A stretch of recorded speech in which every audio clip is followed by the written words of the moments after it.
Good evening, everyone. My name is Virginia Rondero Hernandez. I want to welcome you to our Hall of Distinction event. We're so happy to have you here. I want to start by saying it's wonderful to see everyone. We haven't really been together in person since I think it was 2021 was the last ceremony. So it's nice to see everybody here. We've been through a lot as a society and communities, and to acknowledge that I think is really important, which actually adds to the joy of being here today.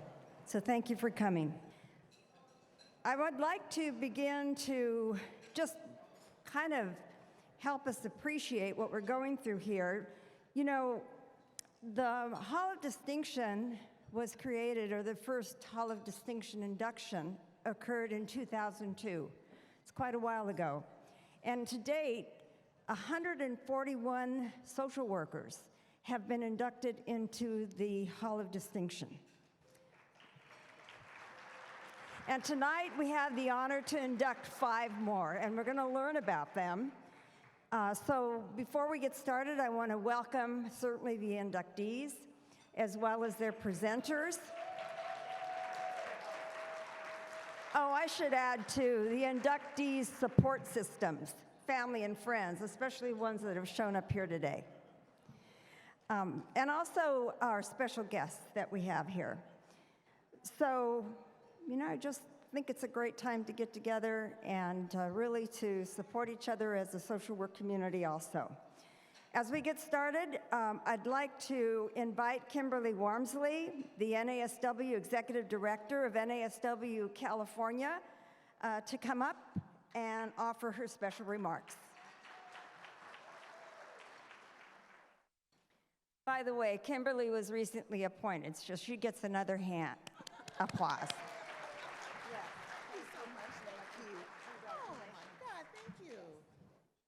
Good evening, everyone.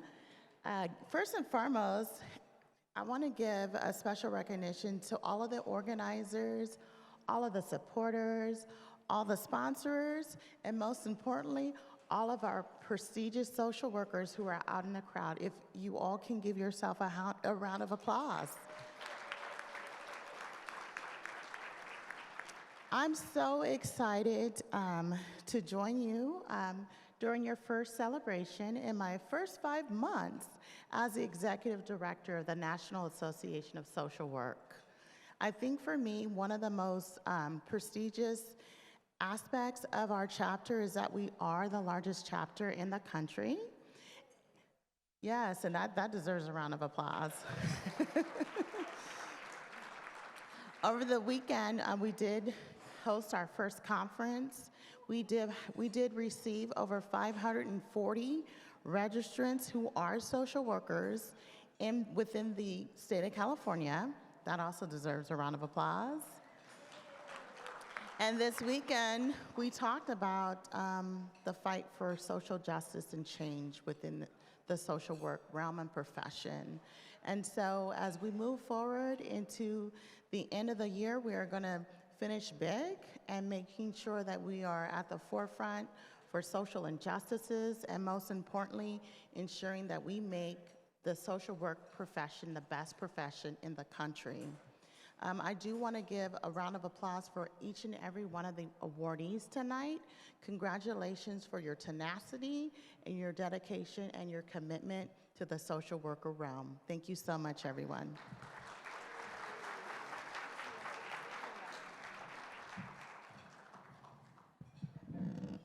Okay, we're going to now move on. I would like to invite Maurice Hudson, who is our, CS California Social Welfare Archives President, with his opening remarks.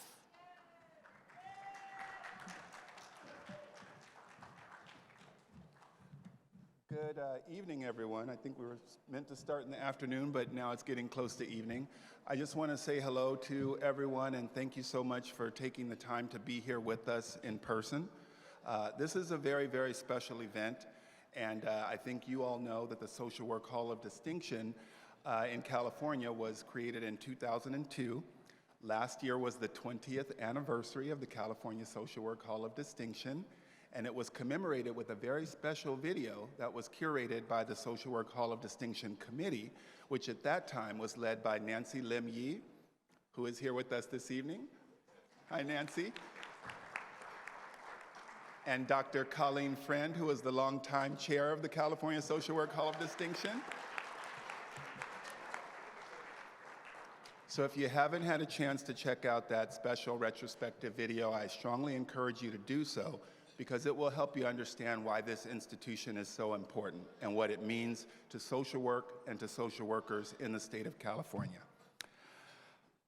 Those of you who know me know that I sometimes keep things personal. I can be a little bit silly, and I want to just tell you a quick story about my grandma. She's 90 years old. They just let her out of the nursing home last week. She fell and broke her arm. And I was thinking about a conversation we were having about The Price is Right. We were talking about The Price is Right because when they switched over from Bob Barker to Drew Carey, I didn't think she would survive it. And she very nearly didn't. She was able to make the switch. I don't know who the new host of Jeopardy is, but she is able to watch Jeopardy still, but she is no longer watching The Price is Right. And it just got me thinking about change, because with this organization, with the California Social Welfare Archives, my predecessor, friend, and mentor, Esther Gillies, immediate past president, led this organization so ably for so long. And I think she set a standard that we are still trying to reach and hopefully at some point exceed. If you'd like to meet Esther in person, she has told me that she will be at our 45th anniversary gala and celebration, which is going to be in April at the Lomas Estate in Pasadena. You have a flyer on your tables encouraging you to save the date. Because I am now middle-aged, I cannot remember what that date is, but I think April 14th? Yes, thank you, Kathy. Kathy's so helpful. April 14th. So please save that date. It's a beautiful venue. It's going to be outdoors, so those of you who have COVID concerns, hopefully those will be put to rest. But the reason I was talking to you about the change that's going on is because things are different now. We have Doctora Virginia Rondero Hernandez, who is co-chair of the California Social Work Hall of Distinction, along with David Foster. Is David here? I would like to recognize you, David. And I'd also like to recognize the entire California Social Work Hall of Distinction Committee for their generosity, hard work, focus, for keeping us focused and making sure that this event came together in the way that it has. So in addition to Virginia, David, Nancy, I know we have Kathy here. Hello, Kathy. We've got NASW California President Victor here. Where's Victor Manalo? Are you here, Victor? And I'm going to be dead. I'm sure am I forgetting someone? Jim Kelly, is Jim here? Jim did buy a ticket, so he should be here. All right, well, there are many members of our committee. I hope you'll get a chance to look through our program booklet, whether you received a printed version or the online version, for which there's a QR code at your table. But the reason we're all here this evening is to celebrate our inductees. There are 5 of them, and they are remarkable. You're going to hear about each and every one of them. You're going to see special messages that were recorded for them by some folks who've known them and worked with them for a very long time. And you're going to really get to know some people that have been current and I think some future heroes of mine personally, including folks like Dr. Joe Nunn from UCLA.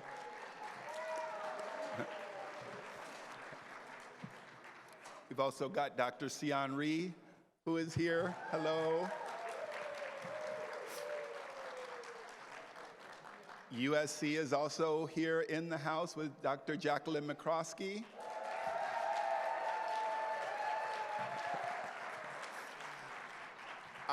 I had the distinct honor and privilege of interviewing Arturo Rodriguez yesterday, which is one of the highlights of my life.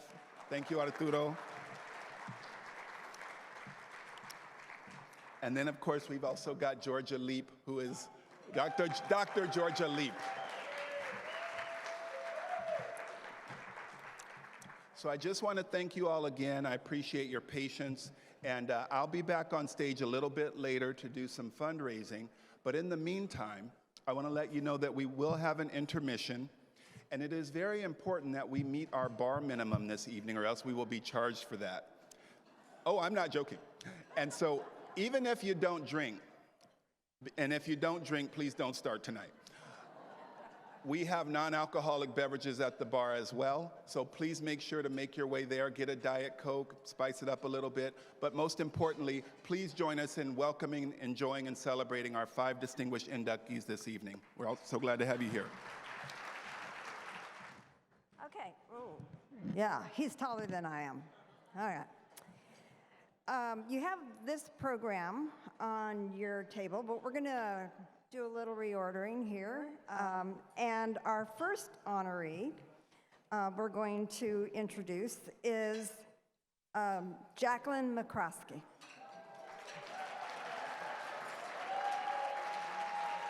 That's right. But before we have, yeah. That's right. So Jacqueline, if you'll come sit up here, please. That'd be great. Before we welcome Monica Garcia to the stage, Monica, is this you, Monica? We do have a message from a special guest. We have a congratulatory message from Suzanne Dvorkpeck that we're going to see on the video right now. My name is Suzanne Dvorkpeck. I am the Global Ambassador for the International Federation of Social Workers, which represents over 3 million social workers worldwide. We want to celebrate Georgia Leap, Jacqueline McCroskey, Jonan, Cyan Rhee, and Arturo Rodriguez on your induction to the CSWA Hall of Distinction. You are our role models for our clients, our profession, and our society. We thank you. And without further ado, I'd like to present Monica Garcia to present Jacqueline McCroskey to us. Thank you. Buenas tardes. I am Monica Garcia, and it has been my honor to be a student in the classroom of Dr. McCroskey, both in and off campus. I'm here today to introduce one of the inductees, and I just want to tell you what inspires me so much about Dr. McCroskey is her relentless appetite to change systems so that more and more healing happens in this world. We talk about it as dismantling the isms, or seeing every child, or making sure that the most vulnerable among us is center when we solve problems. She is a trailblazer. She is a revolutionary, because if you're a kid like me, you want to learn from people doing the work every single day. She says yes often, and she challenges the academy to be useful today to those in positions of service, those in positions of policy making, and anyone willing to lend a hand to make a life better. Over my years of knowing her and knowing the impact she has made at LAUSD, at LA City, at LA County, the state of California, and yes, this country, we need to celebrate the people who say yes, like Jacqueline McCroskey, the people who see heartbreak and heartache and lean in and show love. And mostly, this resilient being that will always put the miracle of being alive, the miracle of being in community, and our ability to be agents of change. So please put your hands together and show some love to our first inductee today, Dr. Jacqueline Makrowski.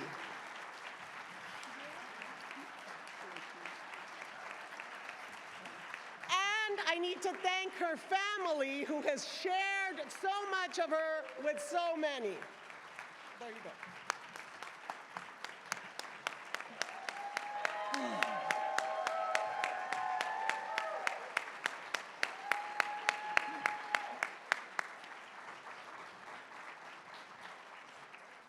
Okay, I'm going to pass over the overwhelmed part and go to the part that I want to talk about. I want to tell you a couple of stories about sort of why this work is so essential and important to me. So when I was a first-year MSW student, my first year placement, my first client was working in an interdisciplinary project with the deaf community. And so I looked at the paperwork. The supervisor said, let me show you the case notes, et cetera. The case notes said, subnormal intelligence, long-term institutionalized, aggressive behavior, fire starter. There were some other things too. So, okay. I figured, I was just learning American Sign Language at that point. I thought, I'll bring the manual with me and maybe we can learn, I can teach them a few signs or whatever.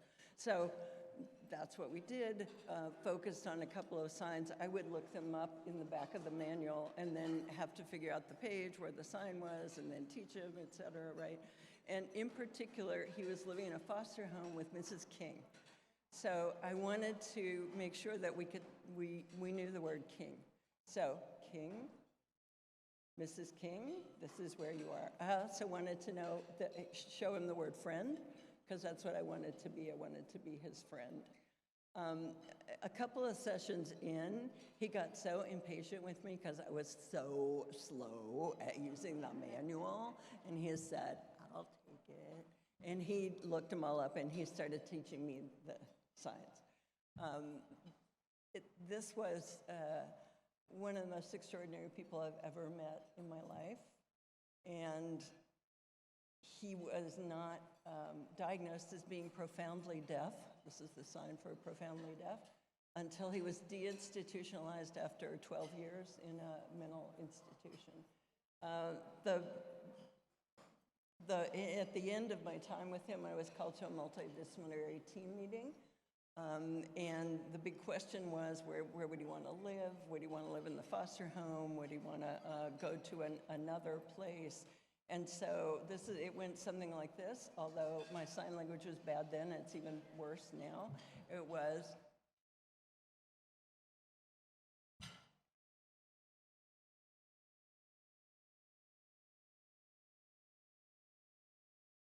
and he said, I want to stay with Mrs. King. The lesson from that, I learned from that, right at the early stage, is a person is so much bigger than a case. Second story has to do with Celeste Kaplan and Vivian Weinstein, mentors of a lot of friends of mine and a lot of our friends, who made the LA Roundtable for Children a room where things happened. And Celeste was not only a social worker, she was also an economist, so she came up with the idea of a children's budget for LA County government. And in 1986, we came up with a children's budget, all the expenditures of LA County government, and it turned out that a third of the county's budget was spent on children and families. It was an $11 billion budget in '86, and 3.8 was spent on children and families across 11 departments with almost no coordination at all. And that convinced 3 successful businessmen in LA to work with us to establish the Children's Planning Council. We kept with the children's budget and lots of other fabulous things, but I worked with the Children's Planning Council and the CAO, now the CEO, Chief administrative officers, budget staff. We did those children's budgets for 20 years. And brought much more attention to the fact that children's services don't just happen in the Department of Children and Family Services, and they don't just happen in the Department of Mental Health. We have to bring supports around our families. Oops, that was bad, sorry. The third story is one I want to tell you about another fabulous mentor of mine who's named Vivian Weinstein. Thank you. She was appointed to the New Directions Task Force in 1999. That was welfare reform. That was when the county got to say, how are we going to reorganize now that we've changed our welfare system? Vivian was almost the only person at that table who wasn't a department head. And the people who were department heads had a lot of ideas for how money could be spent to support children and families, and Vivian was brave and relentless in the very best possible way in terms of putting children and families at the center. I was in a subcommittee, so I got to go to those meetings. I gave Vivian rides back and forth to those meetings, and I not only saw the work, but she told me her analysis of it before and after. And so the lesson learned from that is everybody needs a mentor, preferably more than one. I don't think, Joe Nunn and I have something in common, which is that we worked in the LA County Probation Department at Central Juvenile Hall a really long time ago. And I don't think I could possibly have imagined when I first stepped foot in Central Juvenile Hall, sometime in 1970, what an inspiring and meaningful journey I was starting and where I would be able to go from there. I've been lucky to have fabulous mentors, great partners, incredible colleagues across a range of settings. And probably most meaningful to me about the whole thing was I also had a new group of MSW students every year for 40 years that we could talk about. We could talk about what was really going on, and I could tell them what I was learning that might inform their work and vice versa. And the great pleasure of having so many students here, that's the return on passing the baton. I had great mentors. I tried to mentor them, and they are also mentors in the field. So 2 more points. One is my retirement agenda is to keep doing this work. I retired from the School of Social Work. I say I retired from teaching a year ago, but I'm still doing a lot of the work. And I'm still thrilled to be working with the Children's Data Network, and I've got colleagues from that with me here.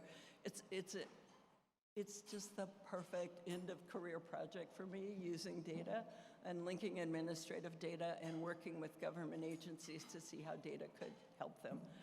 All right, so to end with, I absolutely think CSWA, it's an amazing honor. I'm truly humbled and delighted at the company I'm in. I've got to thank my family. You could hear there's a family crew here.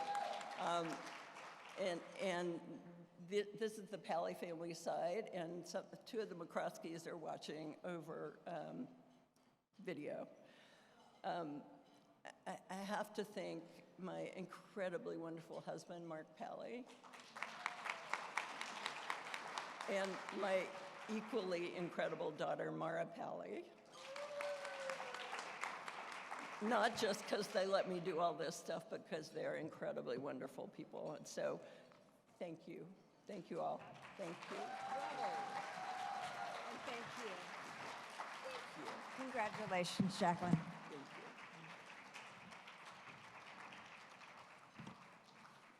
you. Okay. On to honoring Joseph Anum. If you step forward, Joseph. We do have a congratulatory message. So before we welcome Joe's presenter, Dr. Colleen Friend,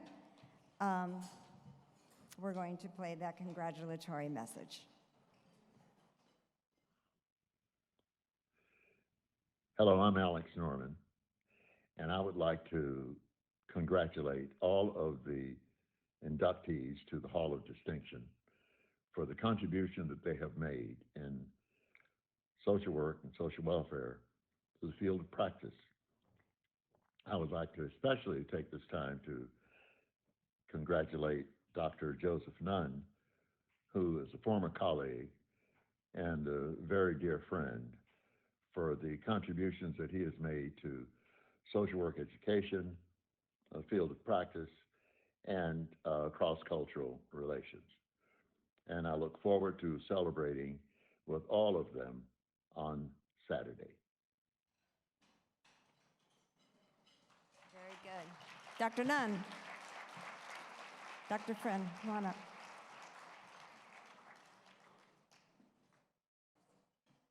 Do we have stairs there?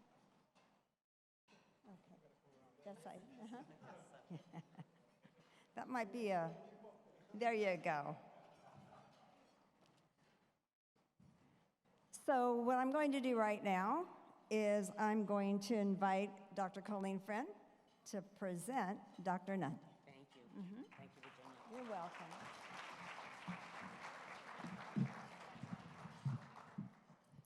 Let's see. I hope this is in the right spot. Hello, everybody. I walk slowly these days, but with the help of medication, I'm going to be on the mend. And I want to thank everyone who worked on this event today. It turned out to be a very lovely event. Thank you. Having said that, it's hard to think about what I could say about Joe Nunn in just 3 minutes, because that's my limit, and I did time this out. I worked for Dr. Joe Nunn for 11 years at the UCLA Department of Social Welfare, the field education department, which is now called Practicum Education. So I may toggle between both terms. I was the counselor coordinator, and I shared some of those duties with Joe. With many a trip to UC Berkeley, and some of you in the audience were also involved with CalSWIC and were there as well, many of you, many. To trips to the Council on Social Work Education's annual program meeting, and with our time shared with our beloved friend Linda Mills, working on DV training, I realized that perhaps Joe Nunn was our greatest teacher in the following ways. First, I want to tell you that he helped us understand diversity and teach it to some very conservative MSW classes. Those of you that teach know what I'm talking about. Joe Nunn was the center of that. He also recognized how many of us do not follow through with things that are in our own best interest.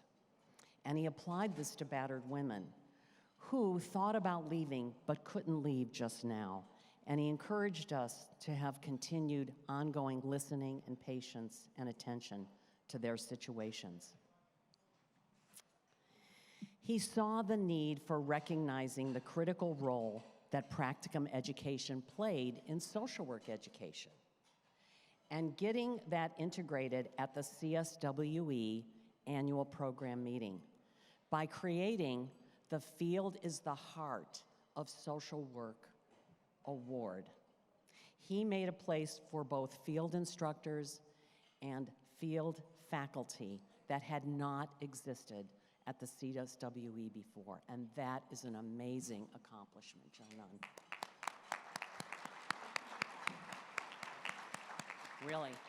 Really, just amazing. Having been the only person who was the director of field education both at UCLA and USC School of Social Work, he was in a unique position to have these two schools and everyone else collaborate on field practicum education.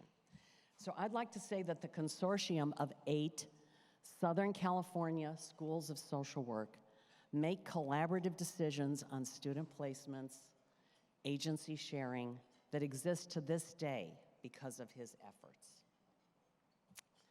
Some of you may not know that Joe was a student leader at UCLA in the protests in the 60s and the 70s, fighting and striking for Black students' rights. Once Joe graduated, he did work, as Jacqueline said. He worked at the LA County Department of Juvenile Probation, where he worked at several of their facilities and camps. And one of my favorite stories that I heard about Joe, and it was verified as being true, was that he stood between a playground of 300 young boys and a broken gate where he stood on the line, said, "I'm just waiting for a delivery." And no one crossed the line and left. That's pretty amazing. He could get that kind of respect from kids. When Esther Gillies asked me to come to the Hall of Distinction, I said, "I'll do it if I can get Joe Nunn to do it." Well, apparently I did get Joe Nunn to do it. So he served with grace and patience and kindness and professionalism and honoring diversity, and he even served a term as co-chair. And lastly, Joe's sense of humor speaks to me even today.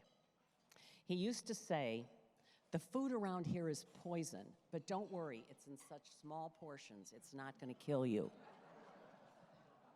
And he was right. Here we are. Didn't kill us.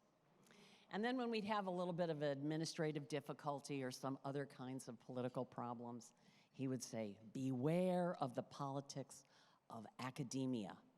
It's so nasty because the stakes are so small."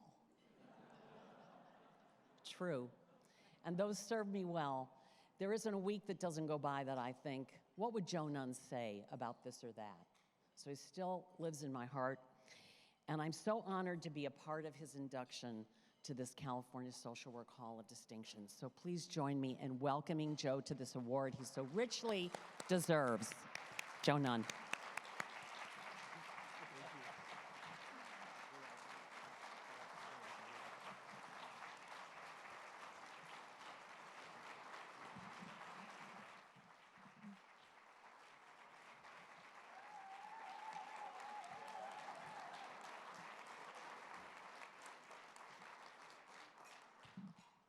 Thank you so much. And thank you, Colleen Friend. Colleen always had my back at work, but also she was always coming up with new jobs for me to do. And I can hear her now, Joe Nunn, you need to try so-and-so.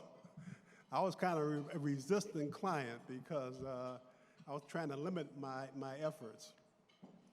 Colleen has a gift. Working in academia, very political, and I could kind of see 3 moves down the line. Colleen could always see like 6 or 7, and she would tell me, "Joe, watch out, this is gonna happen." And sure enough, her predictions were right on the nose. I want to thank the Social Work Archive Committee, my family, friends, and my fellow inductees. I'm so honored to be here because I stand on the shoulders of so many of you. Everything I've accomplished, so many people have supported me and been behind me and had my back, so to speak. So, my family members, please stand.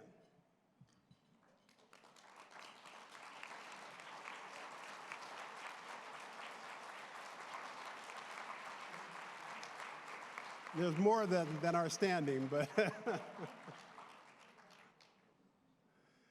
there's another group of people here that have been very important to me. At one point, we were kind of known as the UCLA bike crew. We would ride our bikes together every Friday. But then along came COVID, and we had to give that up. So now we Zoom. But we have been getting together for years. And I remember many years ago, I would hear women say things like, "Oh, it's so nice you men have a support group." And I would say, "No, we're just hanging out." Bike crew, Zoom members, please stand.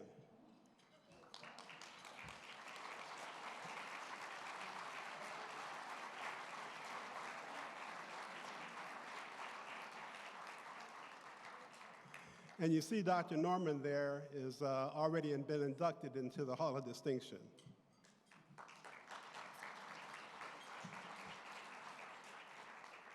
Now, I only have 5 minutes, but what I want to do right now is I want to take about 10, 15 seconds for a moment of silence in recognition of the people in the Middle East, both in Gaza and Israel, that are dealing with so much violence, as well as the violence in other parts of the world, including the United States right here. So let's take a few moments of silence.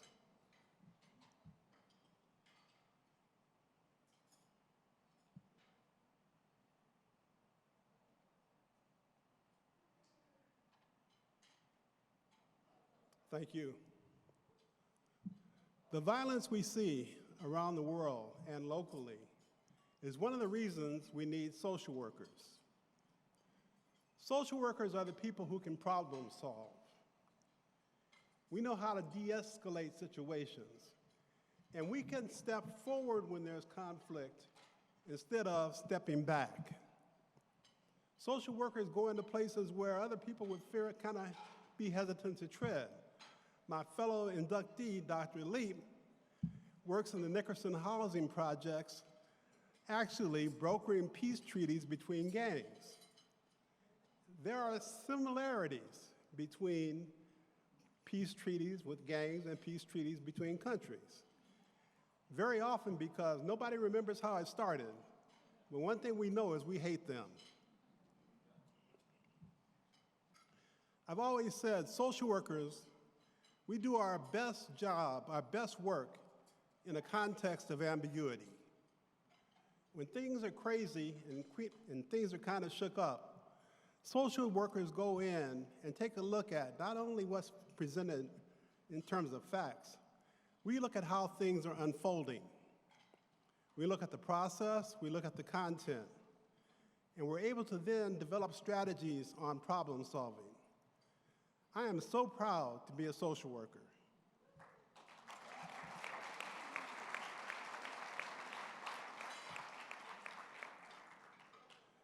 Getting to this point in my career, I retired in 2006. After that, I did a little bit of consulting with a good friend of mine, Nazri Ray, and we taught child welfare workers on how to work with gang-identified youth. And I use the term gang-identified rather than gang youth because a gang identity is something you take on. At this point, I'm taking Tai Chi, trying to quiet the mind, so to speak, and a lot of time to reflect.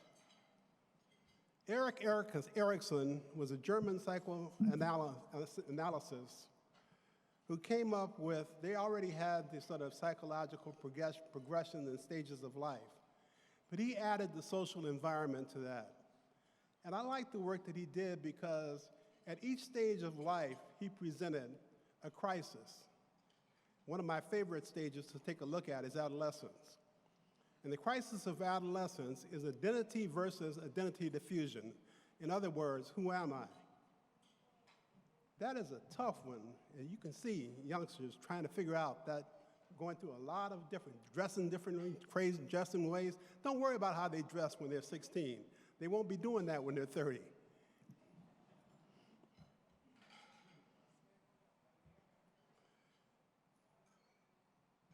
Erik Erikson said that the last stage of life, when you're over 65, the crisis is ego integrity versus despair. As you look back over your life, how do you feel about it? How do you feel about the work that you did? How do you feel about how you related to the people around you? Can you have a sense of fulfillment? And one of the things I've always thought about is that there are probably famous people that have accomplished great things that never felt completed and full inside. Being able to stop and say, this is something I feel good about, and I feel good about me. Another key component of social work is self-awareness. What am I about? And that's a process that continues throughout your life. Again, I'm so honored to receive this award. I want to thank all of those that are here, and have a great evening.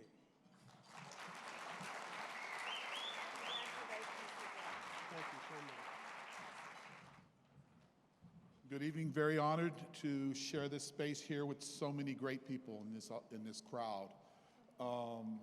And this is kind of unfair because I'm very long-winded and I got a minister with me. So we got problems trying to squeeze this into this 3 minutes.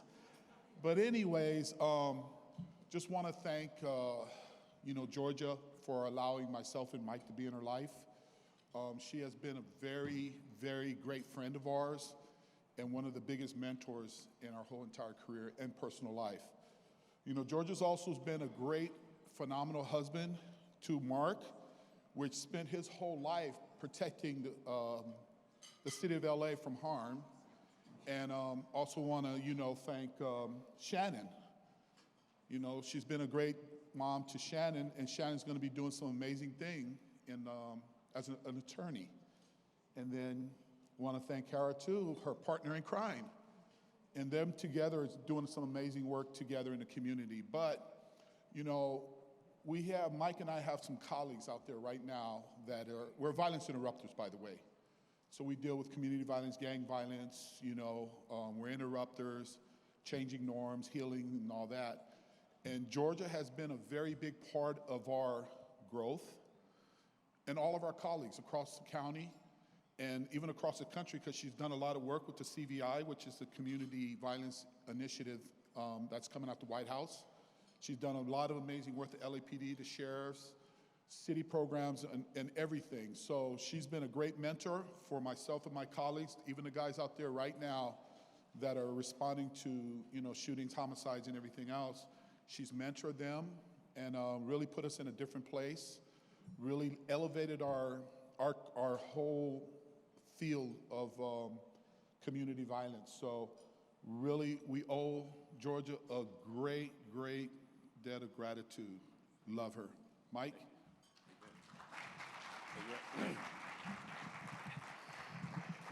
I'm not going to be too long, even though, I'm a long-winded preacher. But first, just giving honor to God, amen. And I want to thank the ones that had their hand in putting this together. Y'all did a great, beautiful job. And then I want all of y'all to give yourself a hand for coming out today to support the inductees. But when we talk about Dr. Georgia Leap, very special to me. We first met almost 20-some years ago, and when we was working with Toberman Settlement House at that time. And when I met her, she said that she was an MSW. So at that time, I said, yeah, okay, she's the MSW. So at that time, I went back to the Jordan Projects, and we got ready to start Project Fatherhood with Children's Institute, and they had assigned us a MSW. And I thought about it. I said, oh, Dr. Georgia Leap is an MSW, but I always just call her a master social worker, And so I told them that the only way that I do the program is Dr. Leap be the MSW. So they gave me some slack, and then the Housing Authority said, okay, Dr. Leap can be your MSW. And then that's when we did Project Fatherhood in the Jordan Housing Projects. Didn't nobody think it was going to work. We had maybe about 20 guys that was there. None of them has been raised by their father, and every last one of us in there had been to the penitentiary, been to prison. And Dr. Leap came in, and I was one of the facilitators, and she guided us until we had standing room only. Amen. We had great success with Project Fatherhood. We trained guys with jobs, with construction jobs. If you've been looking, Jordan Down Projects is in for a redevelopment right now. It's a $750 million deal. And we have 30% of those jobs, thanks to Dr. Leap, that we trained. We trained these young men. We went out and raised money to buy tools, boots, shoes, and also got with OSHA. OSHA gave us free certification. And then we also showed these guys how to go to school, spend time with their children. But if I had to just highlight one thing about Project Fatherhood and working with Dr. Georgia Leap, I'm a gang intervention specialist. Dr. Leap worked with us on a lot of ceasefire, the Jordan Downs, Watts area. One thing from Project Fatherhood, we had a young man by the name of Ben Henry. And he came to Dr. Leap when he came to the Project Fatherhood meeting. And he said, man, she would not let me see my son. And he kept telling us that. So Dr. Leap said, hey, I want to talk to her. So once Dr. Leap talked to Ben Henry's girlfriend, and she said, why you won't let him see her son? She said, because he do not know how to take care of the kid because the kid was autistic. Dr. Leap said, I'm going to get back with you. Dr. Leap got with us, Ben Henry, and got him some training on autistic, how to deal with the kids and how to deal with the autistic thing, and got him certified. And then Dr. Leap presented that to the mother, and now the mother let him take the kids to all the sports events, running track, football, and things. You know, she took her time. Dr. Leap has an LTO, which is a license to operate in our community. And we trust her. She has an LTO. Everybody don't get an LTO to come in the hood, you know, because you got a lot of social workers and a lot of different people, they just be pencil pimping. So what I mean by pencil pimping, they just be writing down stuff, and they not out there in it. Dr. Leap is 10 toes down in the community with us as we walk, as we talk, as we get kids into class, get them into schools, get them into programs. And I thank God for Dr. Leap. She like a mother to me. We always argue. There's nothing but mean mommy right here. She always arguing. But I tell you what, though, before my mother died, I asked my mother, I said, Mama, should I continue to work with Dr. Leap? And she told me yes. And I've been working with Dr. Leap ever since. And I just want to introduce a very special person to y'all. From me, if you go ahead and put your hands together, I'm going to present to some and introduce to many, amen, our own Dr. Georgia Leap. Come on, Dr. Leap.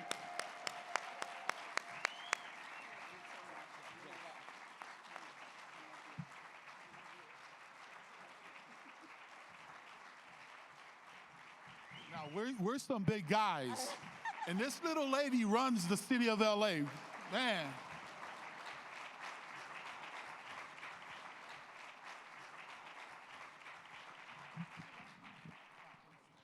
Oh, good. Okay. I feel like I want to start singing. All right. I'm just going to say thank you and go sit down. No, not really. I need, first of all, thank you, Barbara Hitchcock. Thank you, CSWA. Thank you for this honor. I am overwhelmed. I am overwhelmed in the company I am included with. I want to say I don't deserve it, but here I am. So here's the deal. I love being a social worker. And I do. And I love the social work code of ethics. But there is something it is missing. And that's what I want to take just a few minutes to talk about.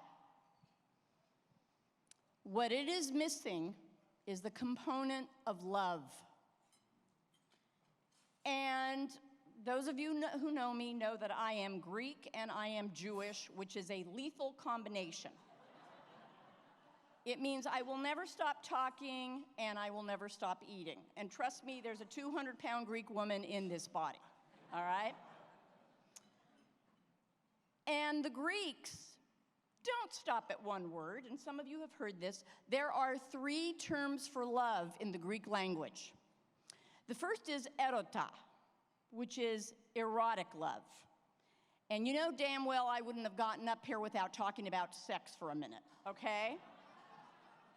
And erotic love is what it says. And I'm going to tell you something else. Social work has had a hand in my erotic love because it brought 2 husbands to me. I met my first husband in my field placement, and I met my second husband when Fernando Torres Gil dragged me into a project with the LAPD, okay? Thank you, social work, erota. Now, the second type of love is philia, which is the love of friends. You know, it's the root of philanthropy. I know I sound like my big fat Greek wedding. That is a documentary. It is the story of my family and my husband. And Philia is the love of friends, colleagues, all of us who are associated together, who work together. I look out into this audience and I think of Philia. I think of being on the faculty with Joe Nunn. I think of my amazing colleagues at UCLA, Laura Abrams, Laura Longi, Kush Cooper. I think of all of you. I think of the gifts of love I have been given. Students like Katie Fuhrer, Dr. Katie Fuhrer. I think of the gift of love with Elder Cummings and Kenny Green. All Philia, all love, all through social work, always. And then there is agape. And agape is bigger than just love and just relationships and just human interaction. It is about community. It is about a sense of oneness in our world. It is about what we have lost our way right now. When we see the divisions, when we see the problems, when we see polarization, we have forgotten agape. We have forgotten community. And for me, social work is the embodiment of agape.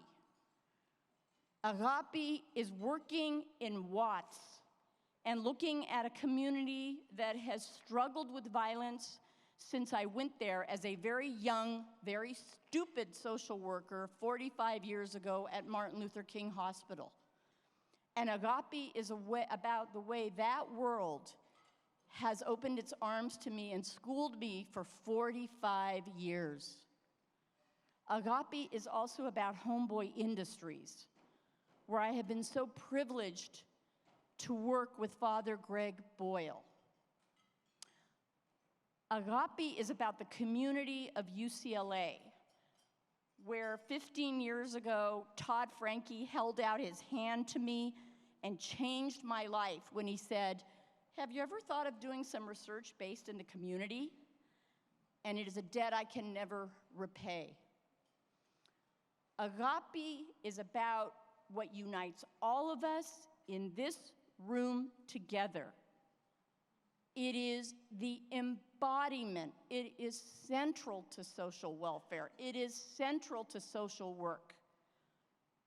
Agape is why we are here, and it is what challenges us when we must listen to those with different points of view. When I have been sent to prisons and jails because of the work that people like Sean Kennedy and Ellie Miller do on behalf of children and juveniles to save them with life without the possibility of parole, to save people who are on death row. That is all agape. That is all social work.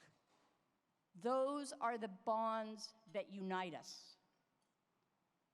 Many of you have been part of my life. Many of you have given to me in ways I could never begin to enumerate. It is all about love. I look at my husband and my daughter, and I think of agape, and here is why. My husband is the very last person I thought I would fall in love with.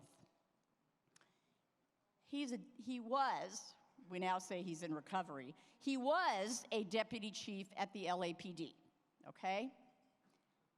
My daughter is a civil rights attorney who spends her time suing the police. That is agape in many, many ways. But it is about us listening, joining, talking to people who support Donald Trump, talking to people who are social democrats, talking to people who stand with the Palestinians, talking to people who stand with the Israelis, the Bloods, the Crips, the Mexican Mafia, USC and UCLA, okay? Agape is where we are in social work. I cannot begin to tell you what this profession has given to me. It is, along with my family, the meaning of my life.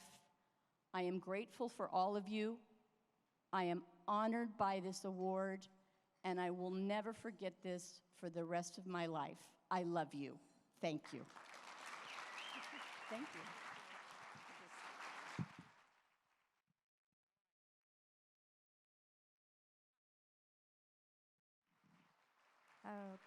Thank you.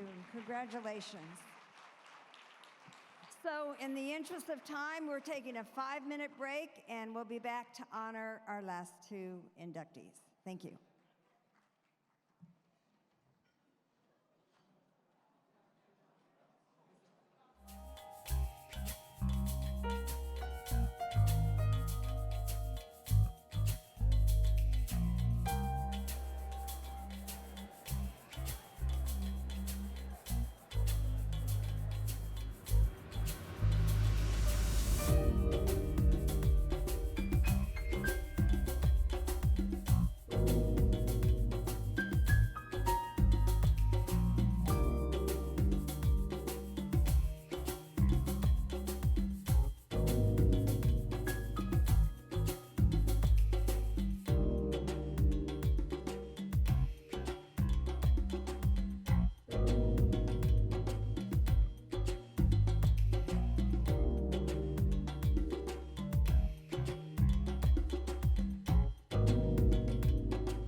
Okay.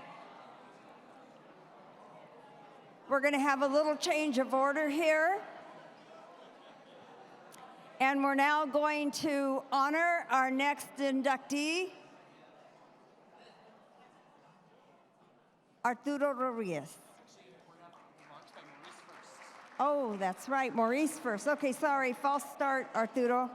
Maurice Hudson is coming up. Okay, Maurice, sorry. It is a change up. Maurice Hudson.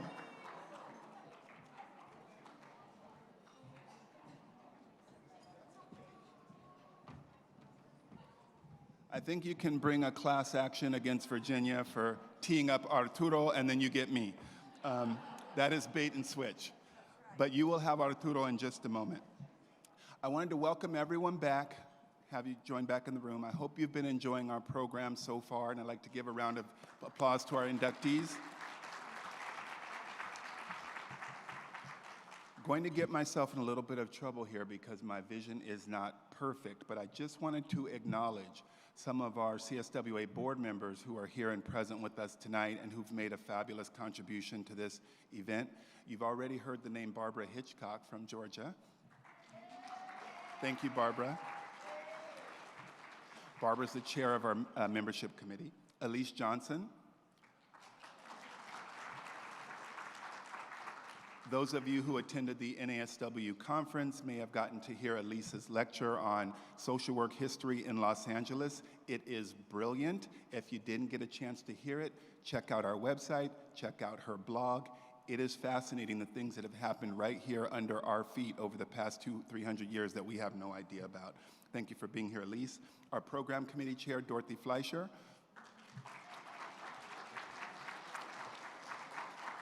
Thank you, Dorothy. Dorothy is also a longtime board member. One of our newer board members, an active NASW member, and I'm just never sure with Ruby what I'm allowed to tell people and what I'm not allowed to. Anything, okay. Ruby's very active with the United Nations, and she's been doing some big things that you'll be hearing about very soon, so join me in thanking and welcoming Ruby Gillen. And we also have two of our newer board members with us today. Dr. Wendy Ashley, I believe I saw you here, Dr. Ashley.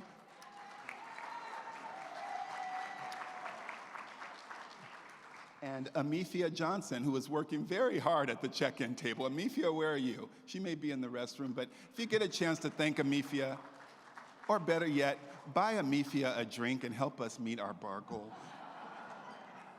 I also want to thank Kimberly and NASW California. You've been very gracious hosts, and you're also just a delightful person. Look forward to getting to know you better, Kimberly.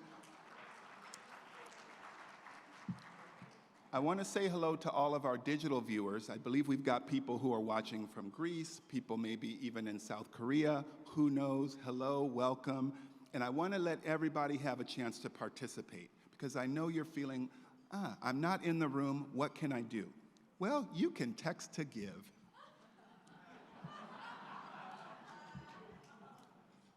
And I left the number at my seat. Where is it? Oh, it's right there on the screen. And I know how to read. Okay, great. So you can make a gift in honor of California Social Welfare Archives by texting CSWA-HOD to 4144. And what I'd like you to do, because I know some of you are thinking, oh, I could give $5, I could give $50, I could give $500. You can pull out your phones right now, and if you give in any amount, you will see your name on the wall of honor. And everyone will get to know what a wonderful person you are. Isn't that fabulous? So if you're watching digitally from elsewhere, if you have a smartphone with you, if you have a young person with you that has a smartphone connected to their bank account, please text to give. And I want to thank all of our generous folks who have given so much, including our HOD committee. Their generosity not only made it possible for all of the social work students in California and around the world to join us for free, but they've also established a matching fund, which is the subject of this Text to Give campaign. Our HOD committee and a few of our very generous CSWA board members, and I hope I'm allowed to say Dr. Colleen Friend as well, have put together a fund of $7,000, which they would like you to assist us in matching. You don't have to do it all right now. We have time. We have several weeks that we can do this, but I want you to think about giving. If you think this work is important, we do need your help and we do need your support, and we do very much appreciate it. Another way you can support us is through our online auction. At your table, you have a QR code which will link you to our website. On that website, you'll see a link to our Bidding Owl auction. Did I say that correct? Bidding Owl auction? Bidding Owl auction. Girl. Bidding Owl auction. And you will see some amazing items there that you can bid on. I want to say more, but I'm going to just leave it there and leave it as a teaser. Also, later on, you'll see a special video that was put together by some of our program staff that sort of takes you through some of the inductees who have been welcomed into the Hall of Distinction, but who are no longer with us. So it's a little bit of a walk down memory lane. It's a silent video, it's very brief, but just a chance for you to think about all of the people who have come before, because we exist so that things won't fall through the memory hole. We want you to remember the programs, the people, the work that came before. That is why CSWA exists. That's why the Hall of Distinction exists. And so with that, I want to announce that we have made a slight programming change. Dr. Sion Rhee has very graciously agreed to be inducted last so that we can welcome Arturo Rodriguez and his presenters to the stage next. So I'll give you back to Virginia. Thank you for being here. Thank you for your support. Arturo, if you'd kindly come up. Along with your presenter, Senator. Before we get started with Arturo's induction, we're going to see a congratulatory message right now. Got it? Hi, my name is Teresa Romero.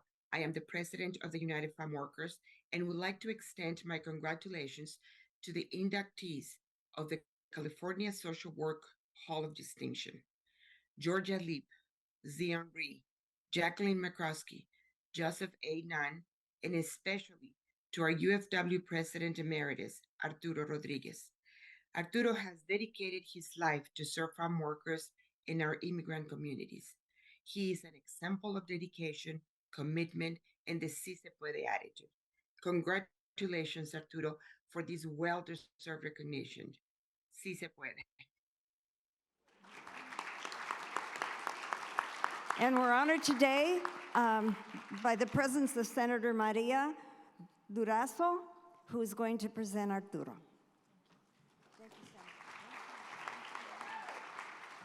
Thank you. Good afternoon, good evening.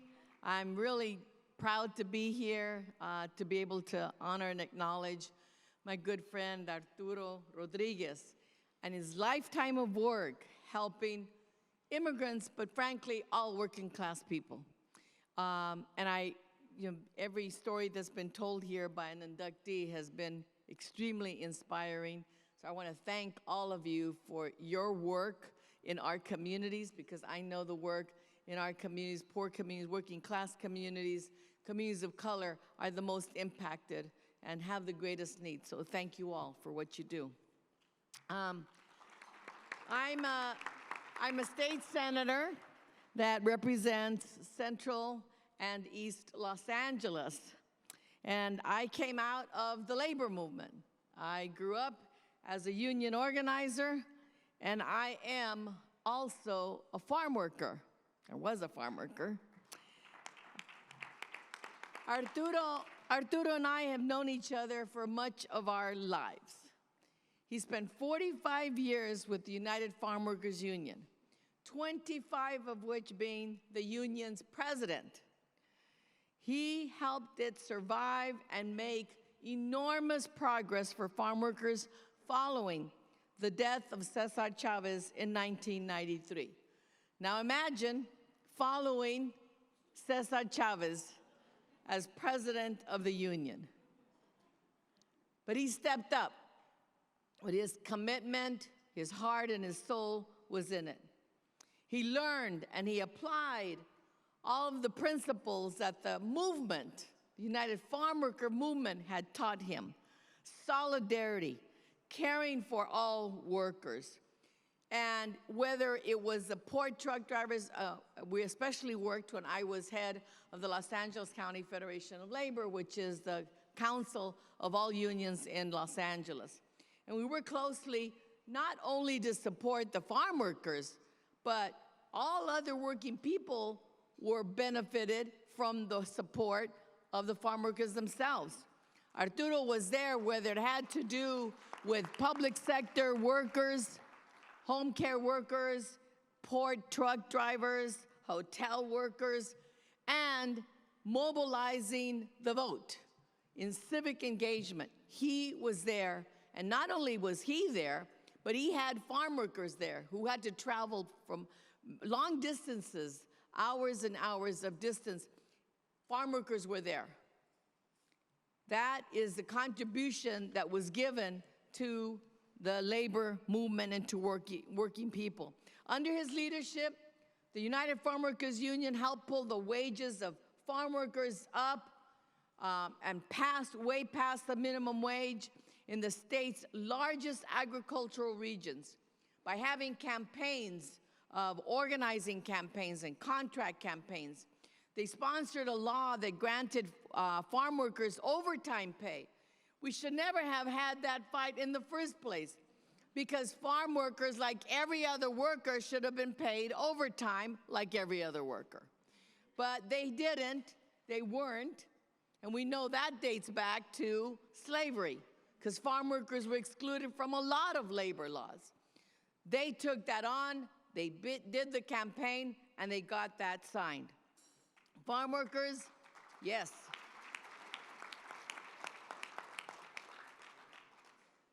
The farm workers also, especially in certain industries like vegetable, berry, mushroom, you know, those and workers in other states, again, all benefited from the movement. Most of the California mushroom industry, for example, is unionized. They make more than $40,000 a year plus benefits. Who knows where it's at now? That was probably the latest I had. The UFW represents California's fresh tomato industry at companies, and where they get $30 an hour. The union won historic first contracts in Oregon and Washington. $500 million in health and pension benefits have been paid out over the years to farm workers because they had a union. The United Farm Workers Union legislative and regulatory victories protect union and non-union farm workers, including the farm worker overtime bill and a law that was passed in 2002 to help get union contracts when growers refuse to negotiate. Over and over, the union has taken on new initiatives, the Equitable Food Initiative to bring together environmental groups, growers, retailers, with the workers. Arturo has met with presidents. He's met with popes. He has met with governors and celebrities. Still, he was proudest, and you could see it in his eyes, you could feel it. He was proudest when he met and worked with farm workers, leading at wherever they were here in the state or whether they're in another state or in any other part of the world. That's when you really got the best of Arturo Rodriguez. We are here at the California Social Worker Hall of Distinctions induction ceremony, honoring individuals. Congratulations to all of you. And rightly so, Arturo is an inductee. The connection between labor and social worker lies in our shared focus on improving the well-being of individuals and entire communities. While labor primarily deals with workplace rights, social work encompasses a broad range of interests and concerns: social justice, human rights, and community development.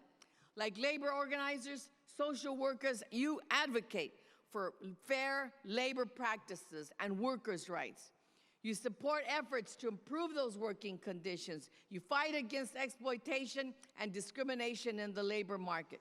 Both labor and social work address social inequalities and strive for social justice for all. We work towards reducing disparities in access to fair wages and benefits. We advocate for policies that promote equal treatment and opportunities for all, regardless of where they were born, regardless of gender, regardless of their background. We care about training and making sure that jobs and careers have family-sustaining wages.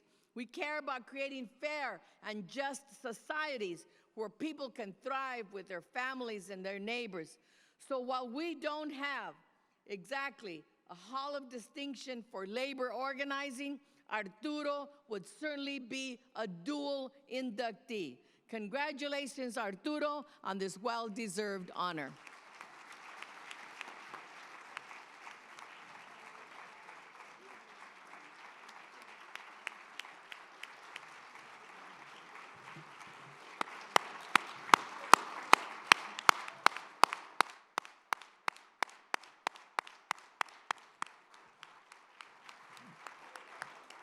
Sí se puede. Maria Elena, thank you so much for those kind words. That Maria Elena's right. We've known each other for a lifetime, and this woman does amazing work. Not only in what she's doing now, but what she did in the labor movement and how she opened the doors for women in the labor movement, and she continues to do that today as she serves us in Sacramento.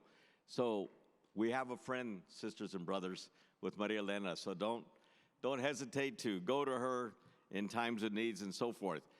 I want to recognize the folks that came to join with me today in honoring all the inductees that have received honors already and are going to receive honors, and congratulate them. We have with us my son and his new wife. They just got married last weekend. And we said as a condition of marriage that you'd have to come here as well. And so they're here with us, Arthur and Alejandra. And then my compadre, Henry Aguilar, and his wife, Lisa, and daughter, Isla, that are joining with us today. Of course, Dolores Leal, who's been a longtime friend of Sonia and I, and her guest that's with us today, Mitchell. Thank you for joining with us and being here. And Sal Lopez and his wife, Urbany, that are part of the LA Theater. If you ever want to see a good teatro, good theater work, go to LA Theater. They're actually performing tonight. Sal will be performing in a great play, so please join with him. And then, of course, you know, I wouldn't be able to do what I do without someone beside me all the time. That's there. There's lots of ups and downs in our work, as we all know. And Sonia has been with me for the last 17 years and stood by my side and offered me so much guidance. A lot of times when you kind of veer off in the wrong directions and so forth, and certainly been my soulmate. So Sonia, thank you for everything that you've contributed to make this happen. And I also want to make sure, I know they're not in the room right now, but we should all thank the waiters that are here with us today and serving us and ensuring that we can enjoy ourselves here this evening. Here they are. A big hand for all the waiters.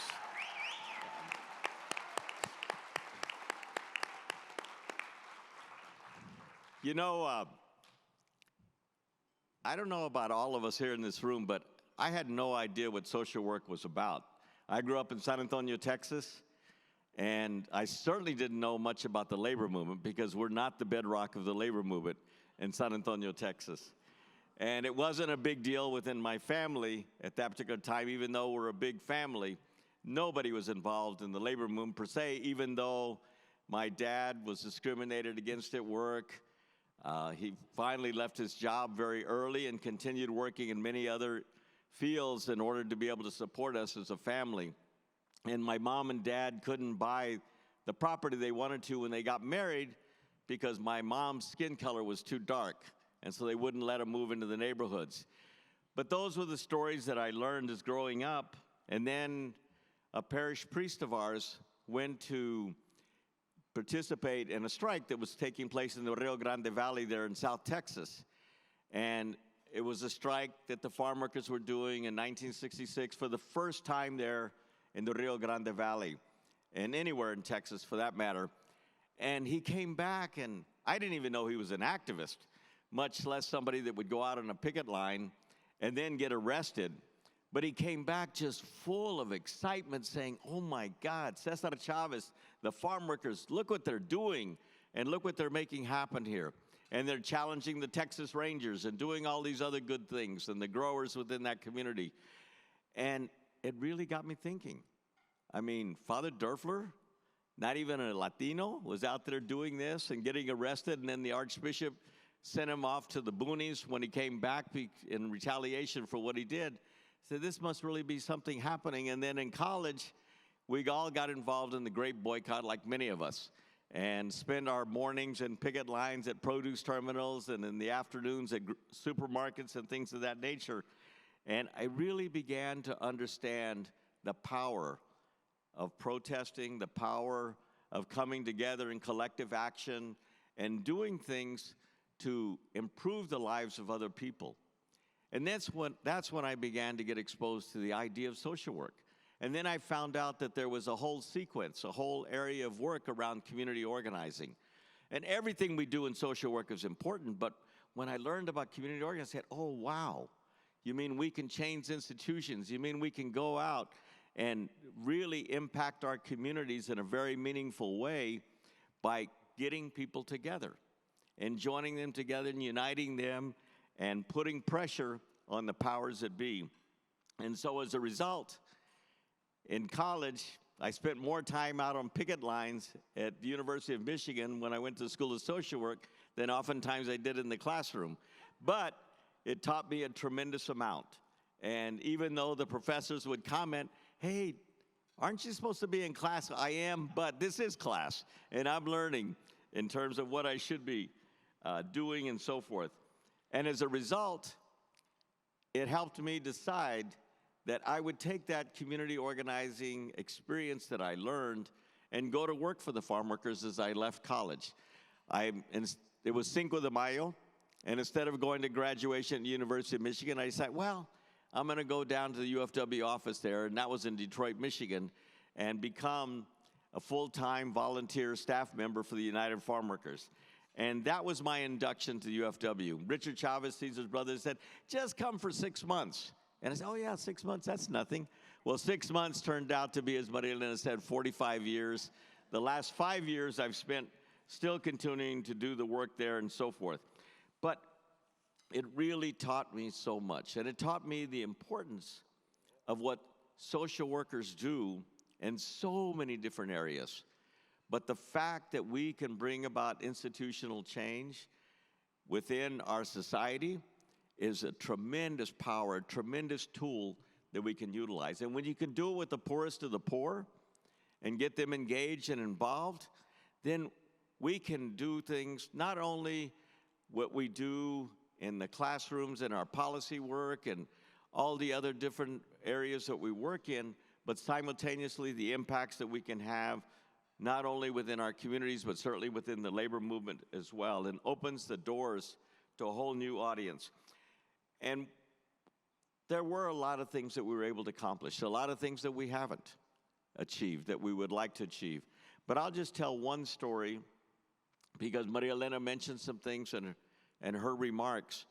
But this is what makes me understand and appreciate what we learned about community organizing, what we do as social workers, and what we can make happen and the impacts that we can have. One of the big things that have transpired over the years now is obviously global climate change. That's had tremendous impact on people that work outdoors, especially in the fields. And the heat is incredible. I mean, we're always, and oftentimes we get the great opportunity to work in air-conditioned buildings and offices and so forth. Farm workers don't get that opportunity.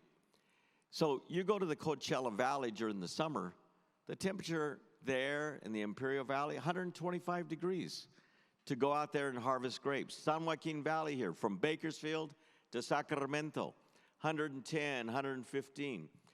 And so we found that a lot of farm workers were dying as a result of heat exhaustion, and nothing was happening. Nothing was changing. Day after day, they would go out into the fields, get that exposure, and hoped that they would be coming home that day. Well, there was one young lady, her name was Maria Isabel Vasquez Jimenez, and she was 19 years old. She was an immigrant farm worker from Mexico that came here, so like so many others, to help out her family, who was a single mom, and her sisters that were staying back in Oaxaca, Mexico. And she came to work with an uncle that had a job there in Lodi. She was undocumented, so she had to make sure she worked extremely hard to keep that job. And it was on her third day of work. The temperatures were soaring into the hundreds there up in Lodi that particular summer. She was picking wine grapes, gondola grapes, which you pick in a box, 25 to 30 pound box. You go and you throw it in the gondola. And she was running back and forth so to make sure that the foreman would see that she was working hard and to keep up with the rest. She didn't take her rest breaks. She didn't get the water that she needed. And as a result, by the afternoon, she just collapsed right there in the field. Well, the foremen and supervisors knew she didn't have papers, so they didn't want to call any of the medical help to bring her in, so they just dragged her and left her under a tree until work was done that day. And then they put her in a hot van at the rear of the van with no air conditioning. They'd been sitting out in the hot sun. And they were driving her home, and finally her boyfriend says, she is going into convulsions, let's get her to a clinic. They took her there. By the time they got her there, her body temperature was 108 degrees. So as a result, the following day she passed away. But we went to the family, to Doroteo Jimenez, her uncle, undocumented, and said, Doroteo, I called him on the phone right away. What do you want to do? He says, I want to make sure that there is no other workers that go through what my granddaughter just did, or my niece, I'm sorry, just did. I want to make sure that this doesn't continue to happen, and I'm willing to fight. And the moment he said that, we were able to bring farm workers together, supporters together, everyone, and start marching to Sacramento to put the kind of pressure necessary to bring about the change. And as a result, it took us years, but today we have heat legislation that's named after Maria Isabel Vasquez Jimenez here in the state of California. And that, as Maria Elena said, that's there to protect all farm workers, whether you're union or you're not, to make sure that when the temperatures hit 95 degrees, that the employer has to have shade in the fields for them, has to provide cool drinking water, has to make sure they have rest breaks, has to make sure the supervisors are well trained on what the symptoms are of heat stroke and so forth, so that the workers, the women and the men that harvest our fruits and vegetables and put food on the table are taken care of. So sisters and brothers, I will never regret the fact that I learned and I understood what the power of social workers are in this country, what we can do. Somebody mentioned earlier about 3 million. I had no idea. But we have tremendous ability to change our society, to impact our society, to do all kinds of things to make this a better world. And that's what I believe social work is all about, to make this a better world for not only for ourselves and our families, but certainly for the generations to come, and that they continue to learn how to do things based on our experiences and learn new things, utilizing the new technologies that are available to us. So again, congratulations to all the other honorees here tonight, the inductees, and thank you so much for all that you do, and we look forward to continue working with you. Si se puede.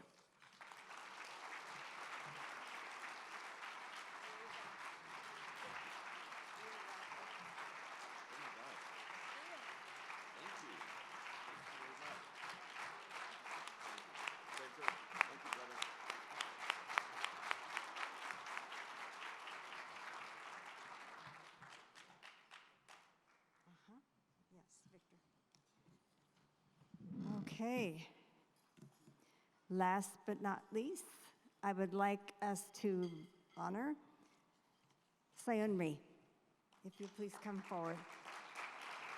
And here to introduce and present is Victor Manalo.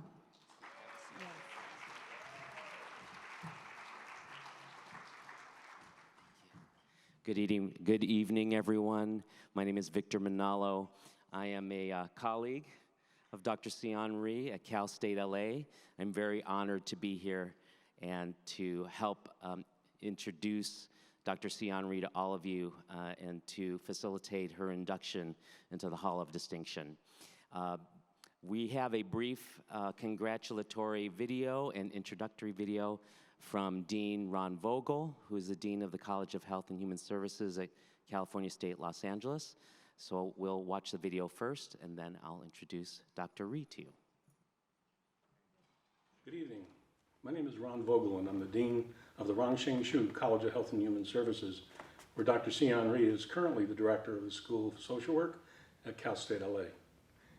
It isn't easy to summarize someone's career in just a couple of minutes, especially someone like Dr. Sion Rhee, who has been so prolific. Let me begin by saying that Sion is an outstanding leader and student advocate. She's committed to the social justice, equity, diversity, and inclusion. To juggle all the work necessary to run a large school of social work, continue to write grants, and continue publishing requires grit and commitment. She accomplishes this by working long, hard hours with a laser-like focus. She answers emails at all hours and writes grants and research papers well past midnight. She mentors faculty, supports their growth, and is always a calming influence. Although she can be disarmingly quiet, she is a tenacious advocate for the School of Social Work and fights with the administration for resources. The word no to Sion really means yes, and she does not give in easily. As a scholar, Dr. Rhee has been a PI or co-PI on 22 grants. She has written 8 books, 4 book chapters, 25 research articles in highly respected journals, and presented 44 conference presentations. In the Korean community, Sion is passionate about empowering and advocating for individuals with developmental disabilities and helps them access special education and health care services. She currently serves as an advisory board member for a number of Korean American organizations. Dr. Rhee also works with the Korean American Family Services for the prevention of domestic violence and trains Korean American church leaders, pastors on this topic. Dr. Sion Rhee has dedicated her life to social work profession and is a model of excellence in leadership, education, scholarly activity, and service. A quick story about Sion says a lot. We were in China, a very large city. I turned around and Sion was gone. I couldn't find her and broke into a sweat and panic. I was told by the associate dean, "You don't know Sion very well." And I said, "Why?" She said, "Because she could find her way back here from the Arctic." Well, we weren't in the Arctic and I was pretty nervous, but an hour later I turned around and there was Sion. And it was like, "How did you know where we are?" Well, she never gave up her secret. Anyway, thank you very much for this award. It certainly is richly deserved by Dr. Sion Rhee. Thank you.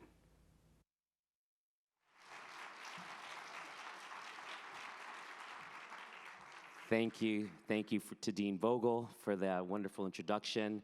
Ladies and gentlemen, it is not only an honor, but it is my great pleasure to introduce to you the first Korean American social worker inducted into the Hall of Distinction, Dr. Sion Rhee.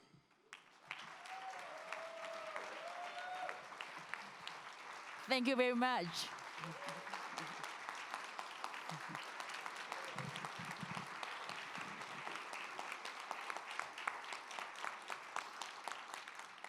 It's always special to be the end.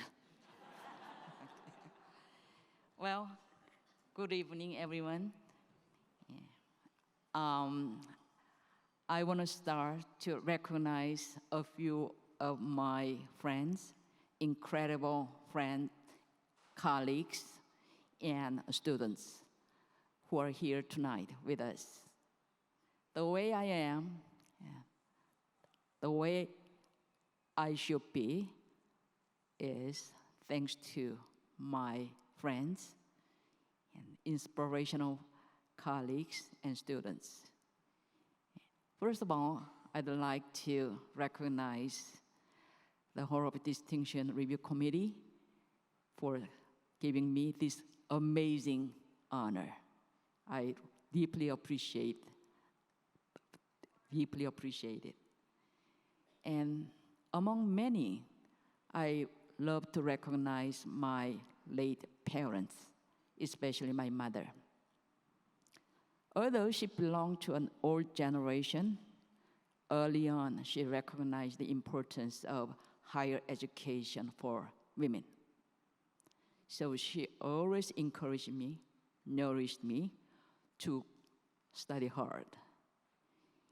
And as an old generation, that was quite amazing in retrospect. But I have a funny story about my mother. She really wanted me to be an elementary school teacher.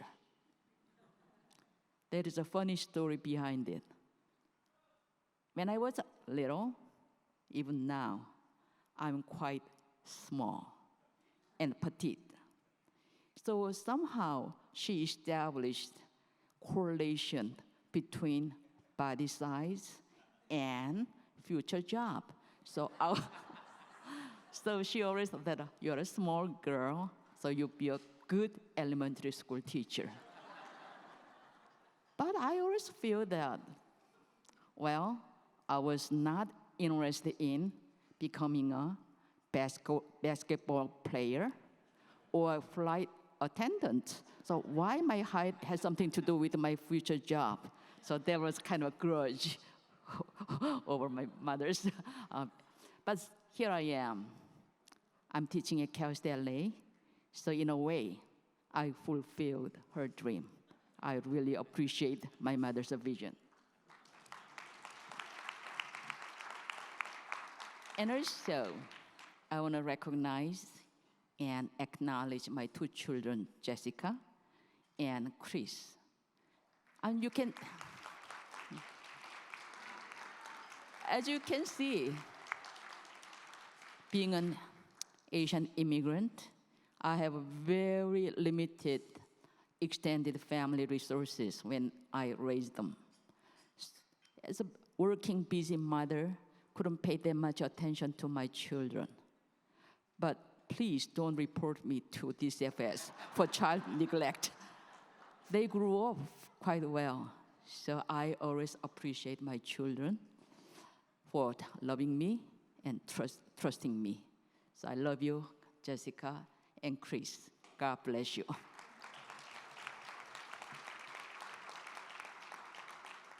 And also, the way I am, what I am, is thanks to my church leaders, Reverend Charles Hong and Reverend John Lee.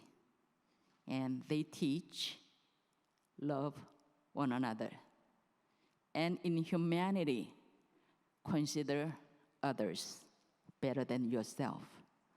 In practice, it's impossible to do so, but still, that is the way who I am right now.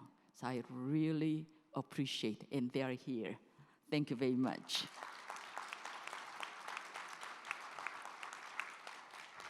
I want to share my personal story briefly.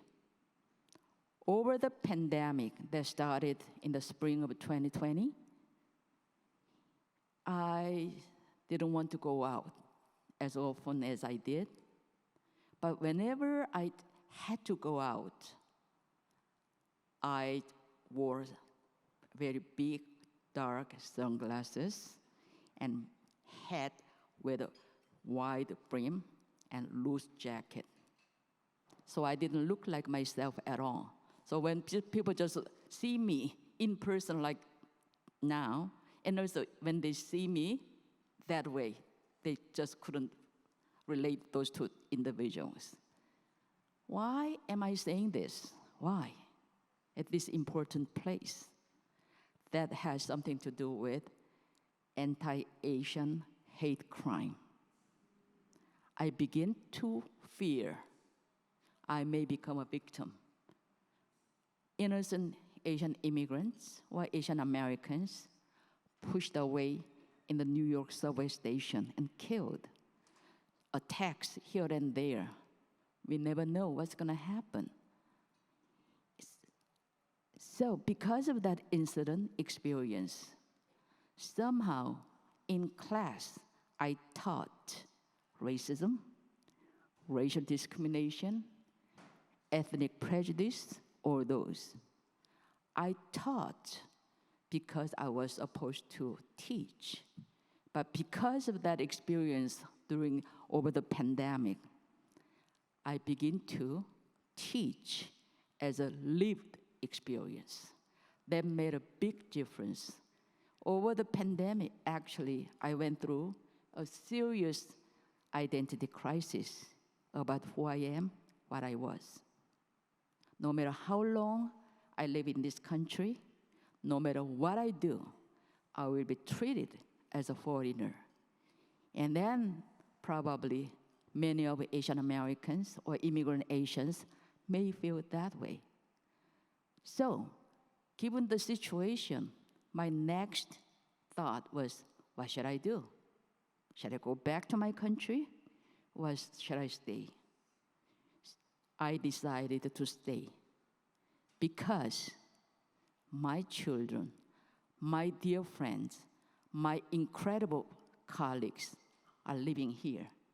So I feel that if we have one another, if we have someone like-minded like you, we can work together and our future will be bright. So I want to just say in Korean just one sentence. 신앙의 울타리 안에서 우리는 한 가족이에요. Being translated into English is, we are one big family. Let's work together. Thank you very much.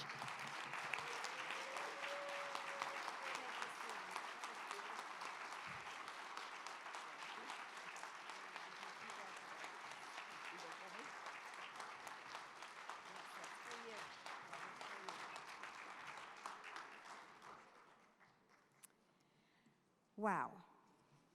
Thank you, Sian. Thank you to everyone tonight. Jacqueline, Joseph, Georgia, Arturo, and of course, Sian.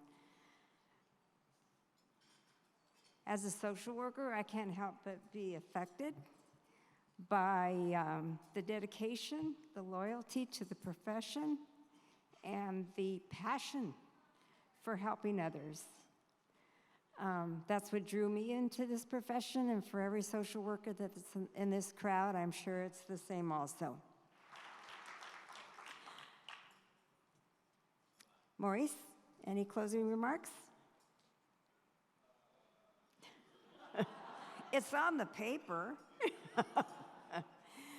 By the way, for all of our inductees, please do not leave. We would like to take a group photograph. And I want to thank everyone who's been here this evening. Thank you so much. Maurice? Thank you. So for those who aren't aware or didn't hear, Virginia Rondero Hernandez is actually an inductee into our California Social Work Hall of Distinction as well. In a very short period of time, Virginia has become a friend and mentor. So thank you, Virginia. It's been an honor to work with you. I just want to thank everyone for being here this evening. It's been a very special night. I do want to recognize some folks who worked very hard on this and whom you may have seen running around this room. Primarily, our brand spanking new program coordinator, Spencer Carney, in the back.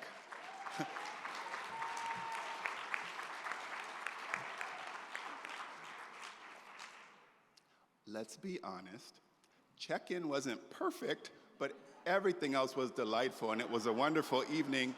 And if you only knew how hard it is to get Spencer to take his legally required break, you would understand what a hard worker he is.